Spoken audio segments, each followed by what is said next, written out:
Hello, welcome to Dissident Canada. My name is Tyler. Today, the topic is the Conservative Party of Canada.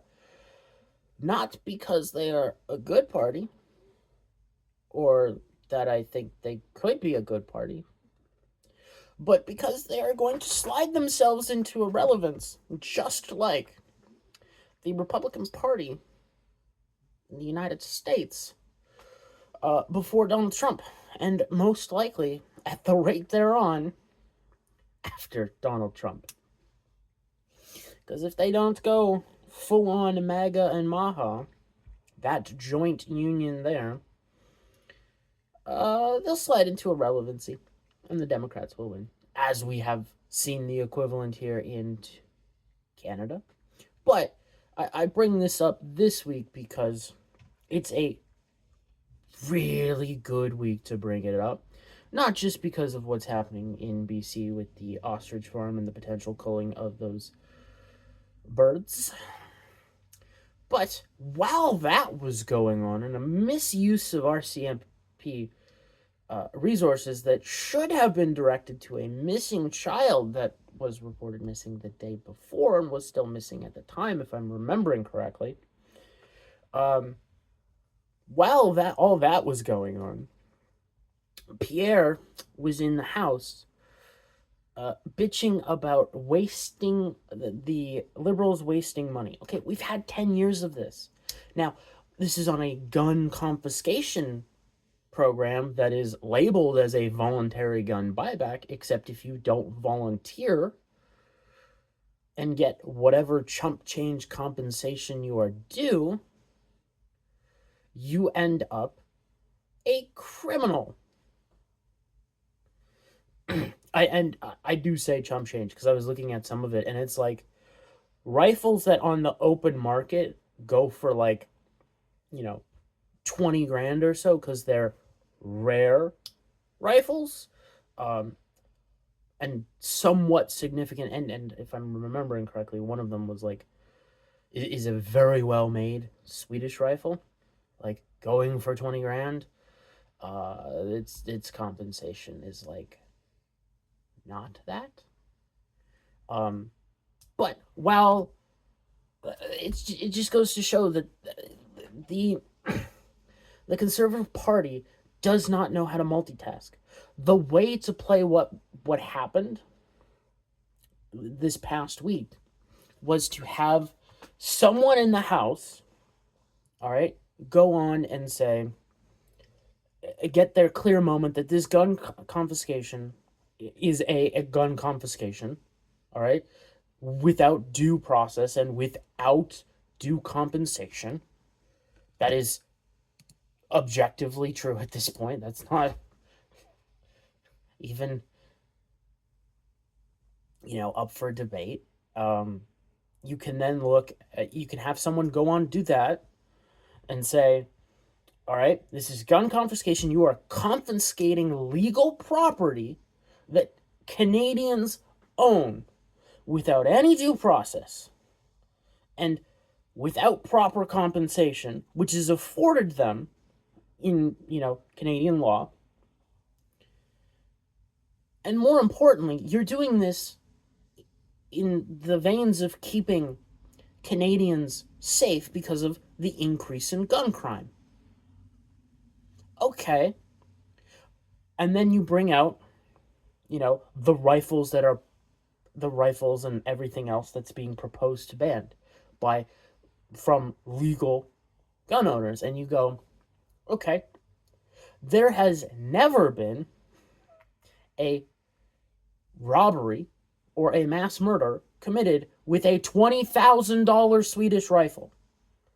There is not, a problem with SKS crime. There's not a problem with Mosins. There's not a problem with the, Type 56 committing crimes. Legal gun owners have, is it five? It's 5-round mag capacities for their rifles, for the restricted rifles, I should say. That's not what's committing the crimes. The crime is illegally obtained handguns sourced from America due to certain criminal elements that the Liberals have allowed to take over Canada, have brought in these guns and used them illegally.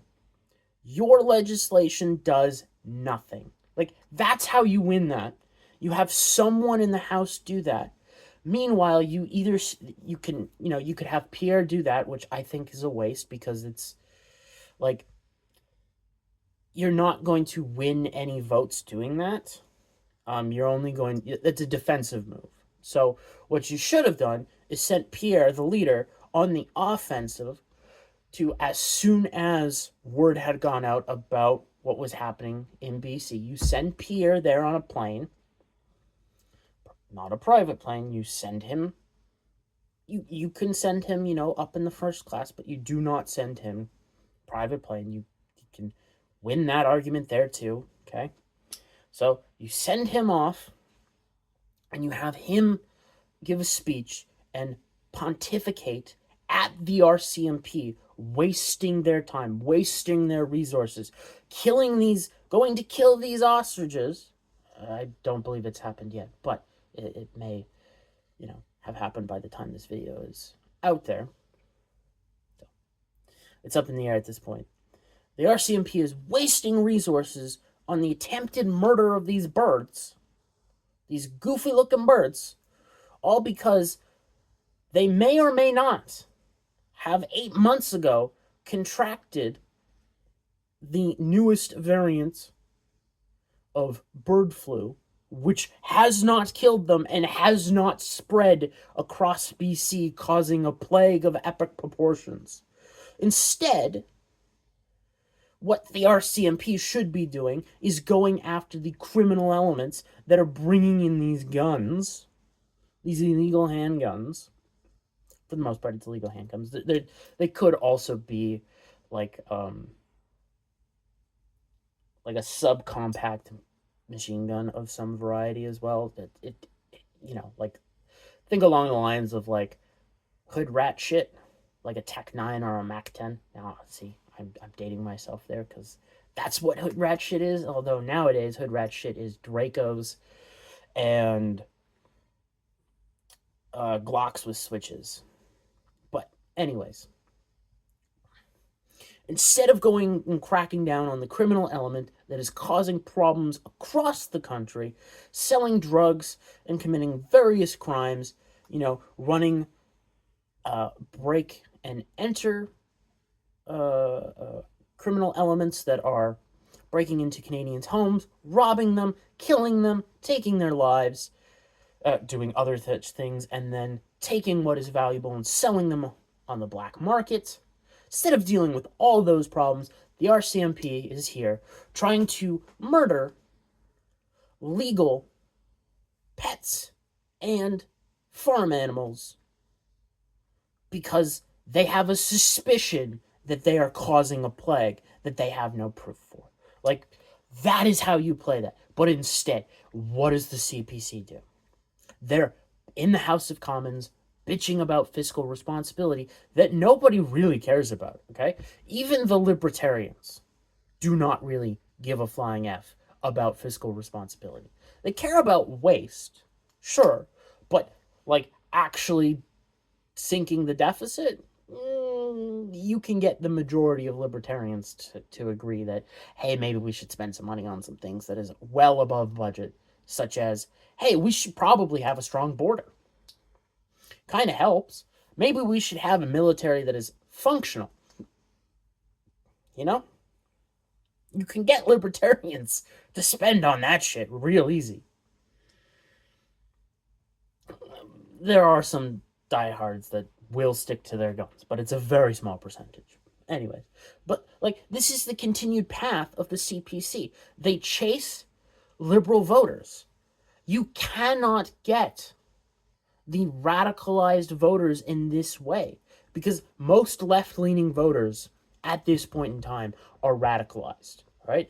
The ones who are left-leaning that you could get are the 30% of Canadian voters that did not show up at the polls because Pierre is a piece of shit. They hate Carney and they hate Trudeau, but they also don't trust the Conservatives with good reason. Because what has a Conservative done in Canada in the last 30 years? Remember, all the UN nonsense and mass immigration stuff was brought in by Harper. Mulroney wasn't that great. You can go back through the history. Like, they're all terrible. Liberal voters are sensitive to that. They know the history to a certain degree. They also know they can't trust them worth a damn. Again, as been proven. They're in office, and what are they doing? They're not caring about what they ran on, 6-7 months ago? Like, come on now. Like, they are going to fade into irrelevance with cause. It's not, because they don't deserve it. They absolutely deserve it. They don't understand the Canadian electorate. They think they will, keep retaining the Conservative vote, and, over the years, the Liberal vote will subside when Liberal voters get angry enough, and they just won't show up, and you'll have a low turnout election, and it'll benefit the Conservatives. No. You want a high turnout election because you want to court the 30% of Canadians that don't vote. Now, you're not going to get all 30, but if you get 10%, you win. And that's all you need. And it's relatively easy to get them. But the Conservative Party of Canada, instead of courting, 10% of 30 to their side with, say, populist messaging and populist policy, instead we get the standard Conservative message that has failed them for 4 elections in a row now. Harper, Scheer, O'Toole, Pierre. Same messaging throughout. Same assholes running the program. Now, some of them are gone, but it's still the same party. There's no structure of change. There's no, Canada First movement inside of them. Absolutely not. Now, there's people going on that they are either being outright racist or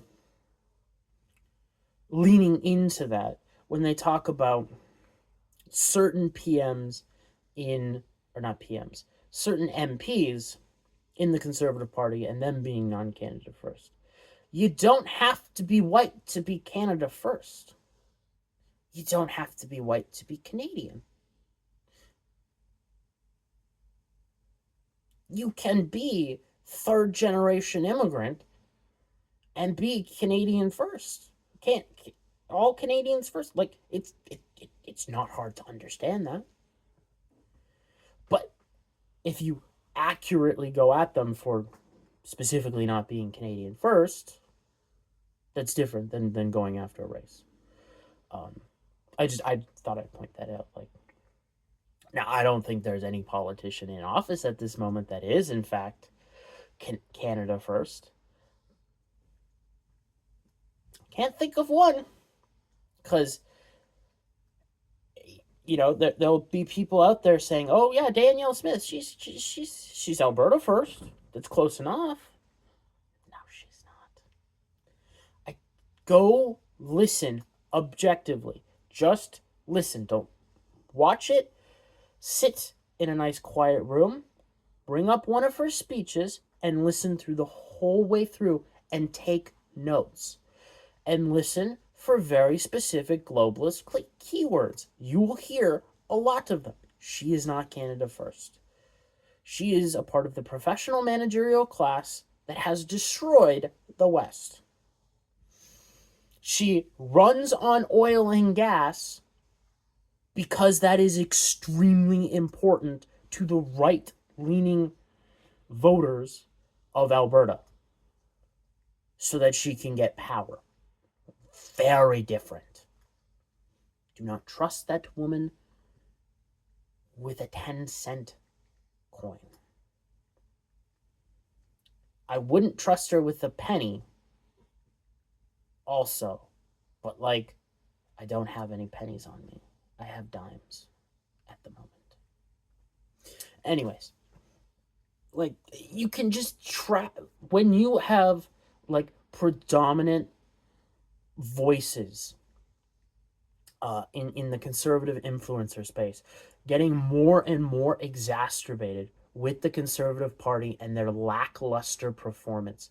You're running into a problem because the influencer space is how you attract young voters. If you do not believe me, the man that was killed in a political assassination not that long ago, Charlie Kirk, understood what I was saying and did that and shifted the vast majority of colleges to the right. Now, that's not saying that colleges went from, plus 20 Democrat to plus 1 Republican. No. They went from, I think, plus 20 to plus 15. Something like that. It is a remarkable shift towards even. It is not a positive shift towards specifically MAGA. So keep that in mind. But like, what outreach does the Conservative Party do? Like, I'm genuinely honest, because like, how are they going to gain votes? Like, how are they going to replace voters that, because generations die off, people die. So as time goes on, your older, high propensity voters aren't going to vote because they's dead. Well, they may still vote Liberal, but that's a different story to deal with.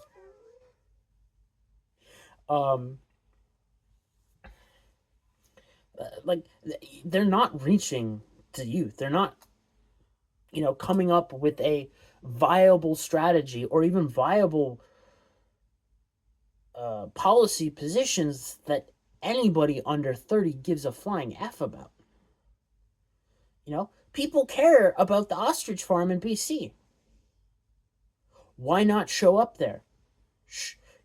Why not court certain high audience political influencers in Canada and in the United States? You have to be careful with going to the United States because of election interference laws, but you can still court them in very subtle ways. And I say that you have to go to the United States because the United States is the biggest market on earth, and it is the dominant global culture. If you can get over there and have your message broadcast, it amplifies whatever you do inside of Canada, like tenfold or something like that. So it is very much better to do that than not to do that. But again, you have to be very careful on how you court that because of election interference and foreign interference laws. But you can do it. See, if you were to do that, all right, and you ran on Canada's equivalent of Make America Great Again and Make America Healthy Again, you would get a massive upturn.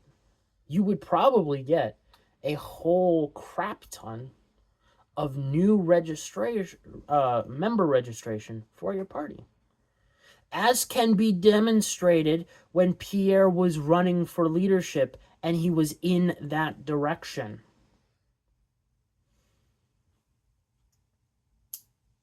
Oh boy, I wonder why they didn't go that way.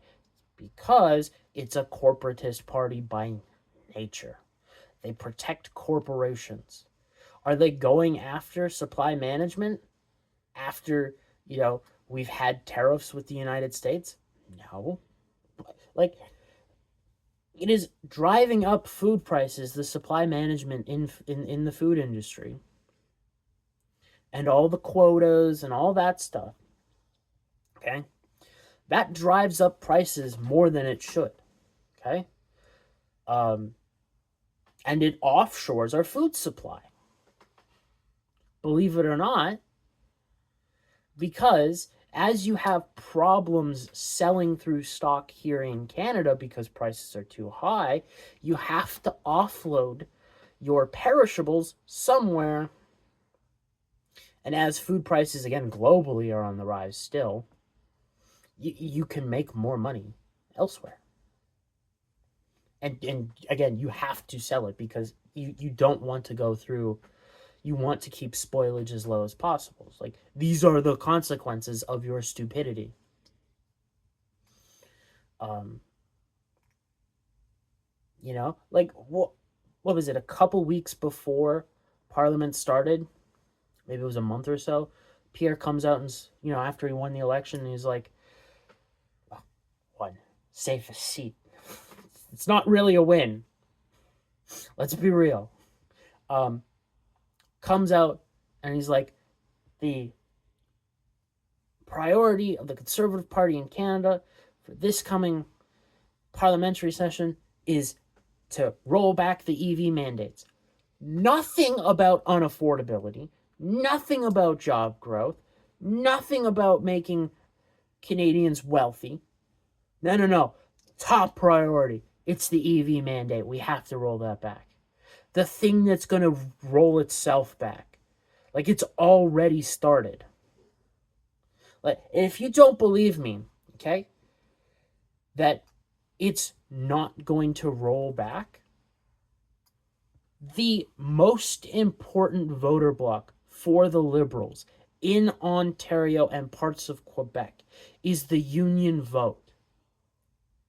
Guess who's not going to vote for them if they don't have any jobs because those companies had to pull out of Canada due to EV mandates being retarded?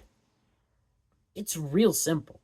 That shit was always going to fall apart once the narrative started cracking. And once we again got into an era of where economics matters to companies because the grift is done. And we're in that point where you're not seeing crazy, insane valuations of new green tech companies because, you know, BlackRock's investing in them, and you know, the ESG is forcing money into these small cap companies. You're not seeing that. People are fighting in the financial system just to make a goddamn buck on something. Now, they're complex strategies that allow them to do this, and they're always going to make money. But making money is no longer as easy as it once was for them. If you look at banks, lending is becoming a real issue, which is new money creation, specifically in the shadow banking system, which was the multiplier, or has been the multiplier for explosive growth in M2 for a long time now. They're not picking up the slack. They have credit default problems where, because they're shadow banks and they're not regulated like normal banks, they don't have to report what's going on with their the default situation on their balance sheets. So you got some real bad issues coming.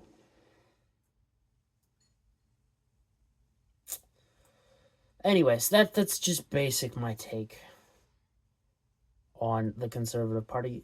Like, give them an election or two and they'll just, you know, fade into basically NDP territory if they don't get their act together, which I don't see how they can.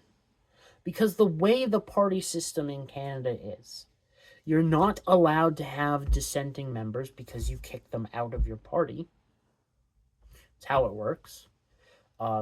You can't have rising stars because there is an order to things of who's coming up next, and you will very much see that in future later leadership races where you might find someone who says something interesting and the party will crush them because it's someone else's turn.